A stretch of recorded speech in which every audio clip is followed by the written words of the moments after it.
কেড়ে নিয়েছিল। আজকে দেশের 12ই ফেব্রুয়ারির পর এই নির্বাচন হওয়ার পর দেশের জনগণ একটু শান্তিতে বসবাস করছে। তারই প্রেক্ষিতে নিষিদ্ধ সংগঠন ছাত্রলীগ বাংলাদেশের পরিস্থিতি খারাপ করার চেষ্টা করছে, জনগণকে বিভ্রান্ত সৃষ্টি করছে। আজকে দেখুন, আমরাও যখন বিরোধী দল ছিলাম, আমরাও কিন্তু বিভিন্ন সময় আমরা রাজপথে থেকে আন্দোলন সংগ্রাম করেছি। আমরা কিন্তু পুলিশের সাথে কোনো ধরনের খারাপ আচরণ করিনি। আজকে তারা যে সন্ত্রাসী সংগঠন, এটা তারা প্রমাণ করেছে আবারও, যে তারা মিছিল করার সময় দেখুন তারা বলছে যে কি বললো, যে পুলিশকে কটূক্তি করে কথা বলেছে, যে এই যে সন্ত্রাসী কায়দায় তাদের আচরণ।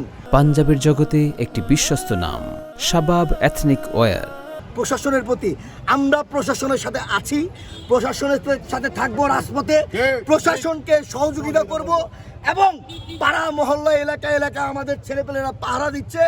যেখানে আওয়ামী লীগ ছাত্রলীগ দেখা যাবে তাদেরকে প্রতিহত করে পুলিশের কাছে আমরা সবল। বাংলাদেশে যেভাবে গণতন্ত্র আমাদের মানুষের জনগণের গণতন্ত্র কেড়ে নিয়েছিল স্বৈরাচারী শেখ হাসিনা, সেটা বাংলার মাটিতে আর হতে দেওয়া হবে না, হবে না, হবে না। আমরা বাংলাদেশ জাতীয়তাবাদী ছাত্রদল ঢাকা মহানগর দক্ষিণ রাজপথে ছিলাম, আছি, থাকবো। তাদেরকে চ্যালেঞ্জ করছি, যদি তাদের শক্তি সাহস থাকে রাজপথে এসে আমাদের সাথে মোকাবেলা করতে। চোরের মতো বোরখা পরে মিছিল করার কোনো মানে হয় না। আমরা ব্যানার ধরে রাজপথে দীর্ঘ 17 বছর আন্দোলন সংগ্রাম করেছি।